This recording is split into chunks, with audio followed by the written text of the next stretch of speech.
Robyn. Thank you all for being here to celebrate National Poetry Day.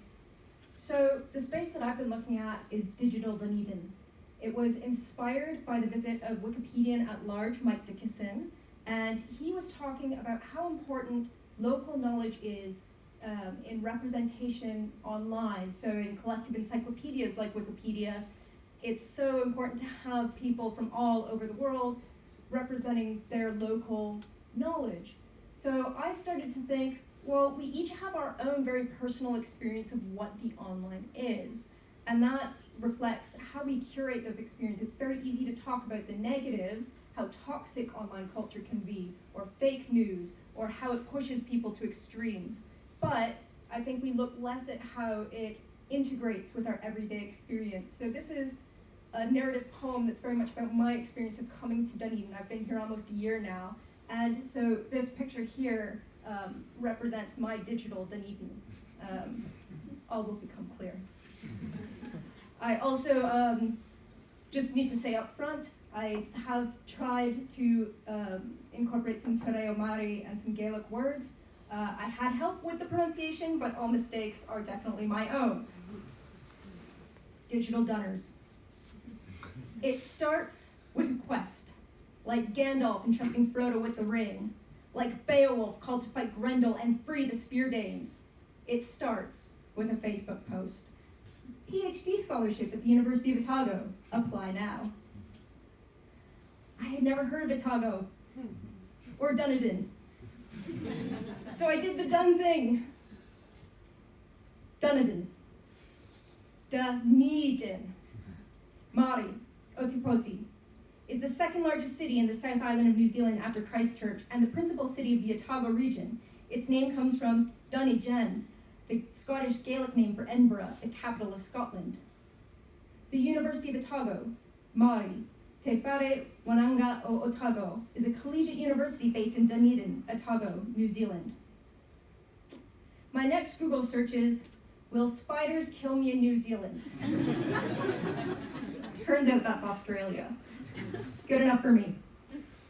Twitter is my next port of call for all important things. Who's in Dunedin?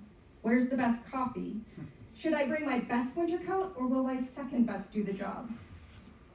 I get a list of cafe suggestions a mile long, and an offer of a lift from the airport, which I decline, but it's appreciated. And 100 bird memes. I'm told it's time to start considering my vote. Round boy, small boy, tall boy, all the good boys. Which one do I choose? What I don't post. I feel paralyzed with anxiety. I arrive in Dunedin to torrential rain. I have no phone and therefore no map. I can't see through my glasses. I am soaked and all the shops on campus are closed for summer. I get lost following directions to the grocery shop, wind up at Rob Roy's and buy tin soup and crackers. I wonder what that outlaw cattleman's name is doing on in a convenience store. I get home and I'm cold and I'm wet, and what am I doing here? The next day, I get a phone plan. I find groceries, buy soap and shampoo. The sun is out and there are pink and white blossoms everywhere. I had read about limestone and Scottish influence, but nothing prepared me for petals falling. Fragrant snow. I go back to the shop and buy hay fever tablets. Hashtag Dunner Stunner. I cry all of the time. My PTSD is kicked into high gear.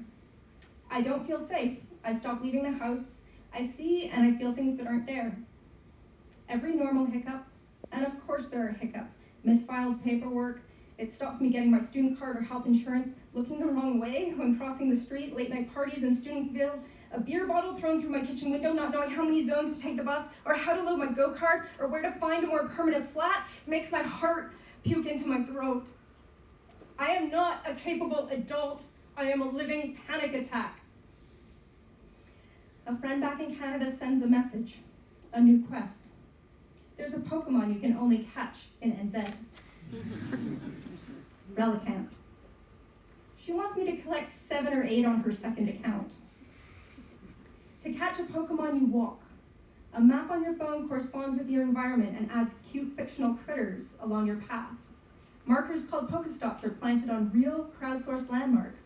Alongside the churches and tourist traps, you find things that aren't on Google Maps or paper maps. Things like street art or weird playground equipment in the shape of dinosaurs. I find a memorial compass near my home that overlooks the city and tells me the distance to London.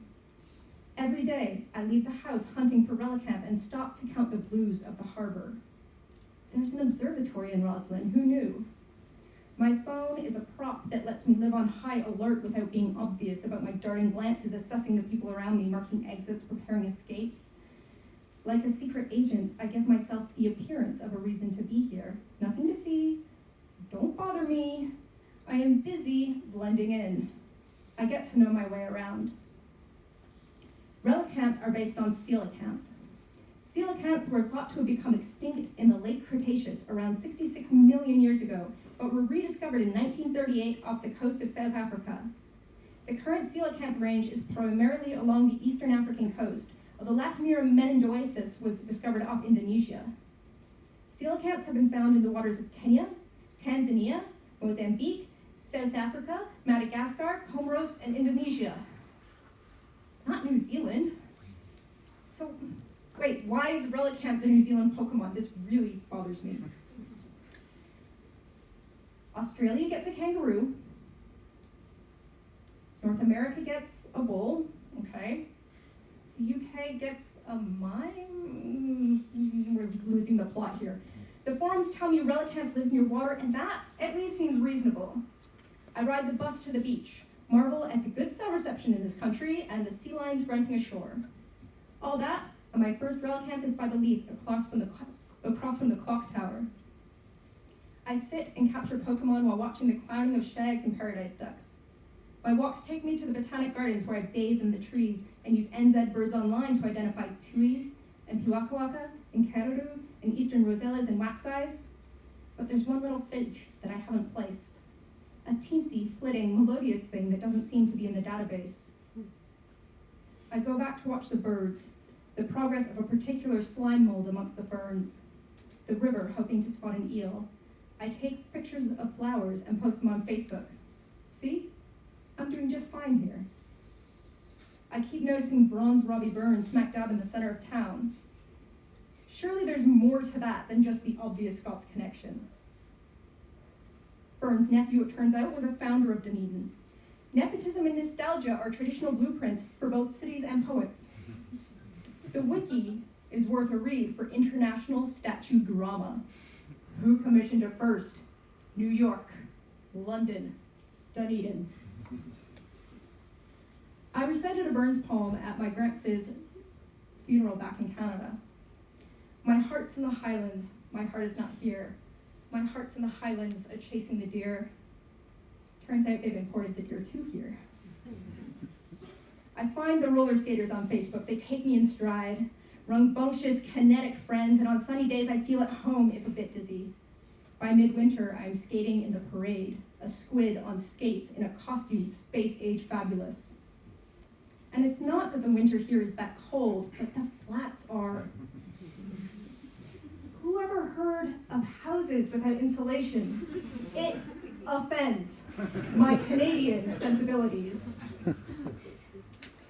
Google Maps gives me the bus times and routes.